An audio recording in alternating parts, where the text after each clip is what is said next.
And there has been a big diplomatic escalation after Sindoor, and it's continuing for the second day running. The Indian government, via our External Affairs Minister, has steadily raised the heat on Pakistan. Minister Dr. S. Jaishankar has issued 3 big warnings in the last 24 hours. Number 1, he has called Pakistan Terroristan. He actually corrected a journalist and said, it's not Pakistan, it's Terroristan. Jaishankar's second attack, he said, remember, this is the same Pakistan that shielded Osama bin Laden. This is not only an attack on Pakistan, but also a signal to the duplicity of the United States and the Western world at large. And finally, number 3, a warning to Pakistan that it is not business as usual. The current ceasefire that has existed since the 10th of May is a very, very tentative understanding, and any provocation will invite an even bigger and deeper strike inside Pakistan. Here's Dr. S. Jaishankar. It's about India-Pakistan conflict, I would say. Will the EU take any initiatives about that to resolve the conflict in a peaceful way? I'd like you to understand, this is not a conflict between 2 states per se. This is actually a response to the threat and to the practice of terrorism. So I would urge you to make it, don't think of it as India-Pakistan, think of it as India-Terroristan. You will then appreciate it. So these are the 5 questions I am asking tonight. And these are questions that need to be asked tonight. Number 1, is this entire idea of sabka saath or sabke saath anti-terror now become an ekla chalo re situation? Is that something India needs to make peace with? Is India essentially alone in this anti-terror fight? We thought we could rally a lot of support. The US could be depended on, but is it essentially a lonely battle ahead? Number 3, is pragmatic politics, or is this the US actually overstepping? Is the US a country that has overstepped a red line, given that it is doing all of these things with a country that has just perpetrated terror against India, its strategic ally? Number 4, is the India-Pakistan ceasefire on shaky ground?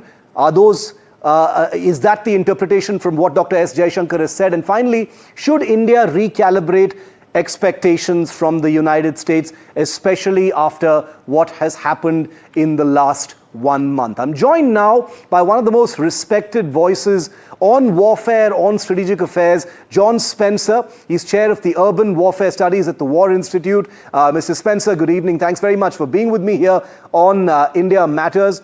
This is a shape-shifting story. Much has happened. Today is a day when the US Central Command Chief actually called Pakistan a phenomenal partner.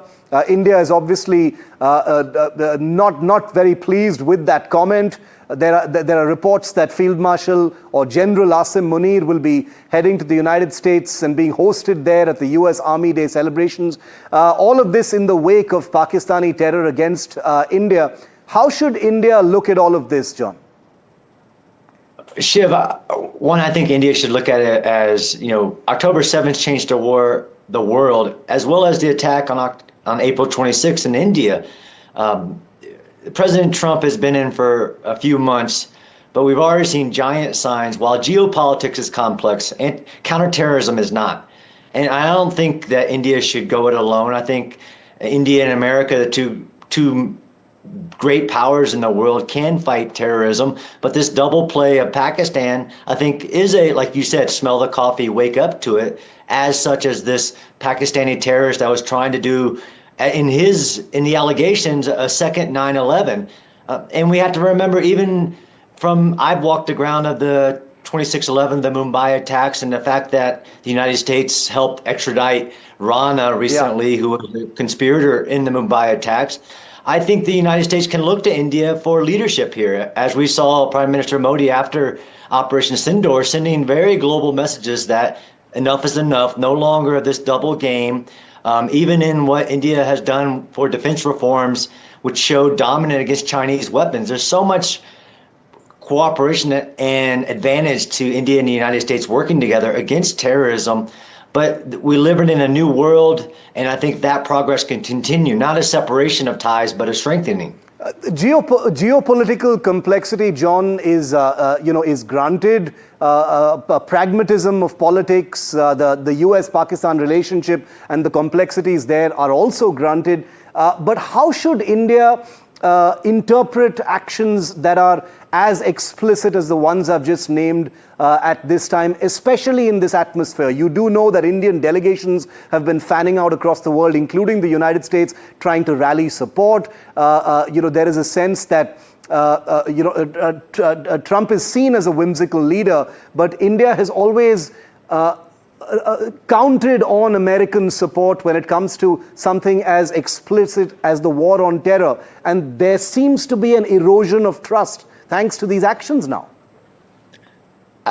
I would say not yet. I mean, of course, India as a great nation will do things in its interest, the same as the United States. And we've seen a massive shift of U.S. foreign policy, counterterrorism, everything. There's a lot of work to be done. And you're right, India should be very cautious of that, but not as in show these, viewing these things in a single act.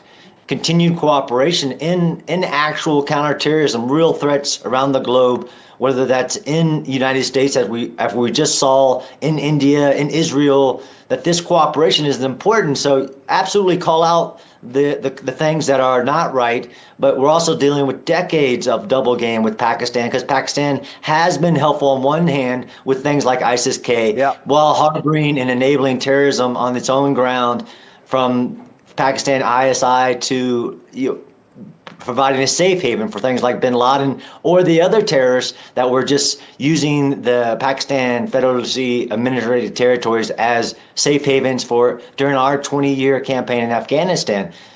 Call these things out, but I don't think that separation, cooperation in this fight, and Prime Minister Modi showed immense strategic leadership recently, and I've been writing extensively about that. Yeah. Very true. I don't think a separation is even on the cards or anywhere near on the cards. I don't think any drastic action is also either on the cards, John. But from a diplomatic perspective, what do you think the next steps will be, apart from what is visible? These comments in the House Armed Services Committee, the comments by the U.S. President. Do you believe that on the back channels where the diplomacy is really happening, things are much stronger and the conversation is perhaps less sharp than what we're seeing?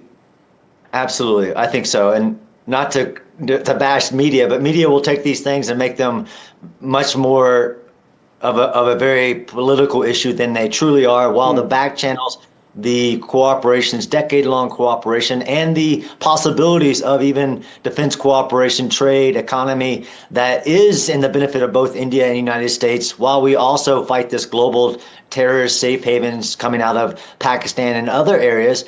I think you're right, behind the scenes, and there's a lot of learning to be done. Yeah. This is a new administration. This is a new world. And I'll be in India soon just to continue to study what happened during Operation Sindoor, because I think we, the United States, can learn a lot from what just happened.